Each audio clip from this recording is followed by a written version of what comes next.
வணக்கம். தினமும் இரவும் பகலும் மாறி மாறி வருகிறது. இரவு தூங்குகிறோம், காலையில் விடிந்ததும் அவங்க வேலை செய்ய கிளம்புகிறோம். பல காலமா இது தொடர்ந்து நடந்துகிட்டே இருக்கு.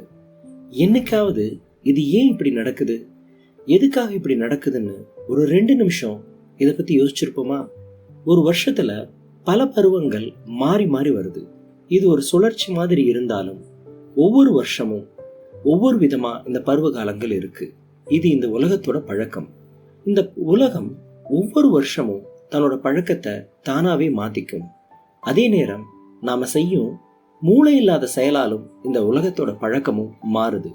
இந்த விதி பூமிக்கு மட்டும் இல்ல, அதுல வாழக்கூடிய நமக்கும் பொருந்தக்கூடியது என்பதை தெளிவா சொல்லக்கூடிய ஒரு புத்தகம் பவர் ஆஃப் ஹேபிட். ஒருத்தரோட பழக்கம் அவருடைய வாழ்க்கையை எப்படி தீர்மானிக்குது, அவருடைய வாழ்க்கை அவரை சுற்றி இருக்கிற சமுதாயம் எப்படி தீர்மானிக்குது. ஒரு பழக்கத்தை நம்மால உருவாக்க முடியுமா? உருவான பழக்கத்தை நம்மால மாற்ற முடியுமா? அப்படி மாற்றப்பட்ட பழக்கத்தை நம்மால முழுசா அழிக்க முடியுமா? இந்த பழக்கம் அறிவியல் ரீதியா ஒருவருடைய பழக்கம் எப்படி செயல்படுது என்பதை பத்தியும் பல அறிவியல் ஆராய்ச்சிகள் மூலமா அதற்கான தீர்வுகளையும் தன்னோட ஆய்வின் வழியா பவர் ஆஃப் ஹேபிட் என்ற புத்தகத்தின் மூலமா சார்லஸ் ஹோகி தன்னுடைய அனுபவத்தையும் சேர்த்து எழுதியிருக்காரு. இந்த புத்தகம் உங்களுக்கும் உங்கள் பழக்கத்தை பற்றிய புரிதலையும் அதை எப்படி மாற்றுவது, எப்படி கட்டுப்படுத்துகிறது அப்படிங்கிறதையும் கற்றுக் கொடுக்கும். உங்களுடைய இன்றைய பழக்கம்தான் எதிர்காலத்தில் உங்கள் வாழ்க்கையை நிர்ணயிக்கிறது. உங்கள் நல்ல பழக்கங்கள் உங்கள் உடல் நலத்தையும் மனநலத்தையும் உறுதிப்படுத்துகிறது. நாம் அனைவரும் நினைத்திருப்போம், என்னுடைய பழக்கம் நான் தானே அதன் பலனை அனுபவிக்கிறேன் என்று. ஆனால் உண்மையை நாம் இதுவரை அறிந்ததில்லை.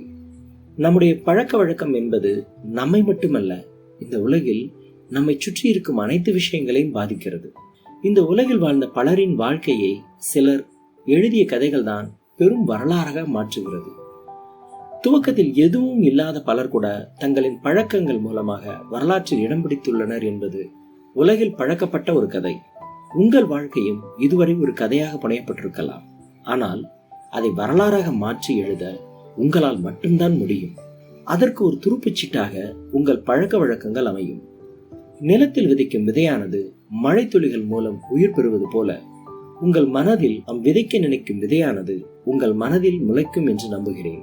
இந்த புத்தகமும் உங்கள் மனதில் பெரும் மாற்றத்தை ஏற்படுத்தும் என்பதையும் நான் தெரிவித்துக் கொள்ள விரும்புகிறேன்.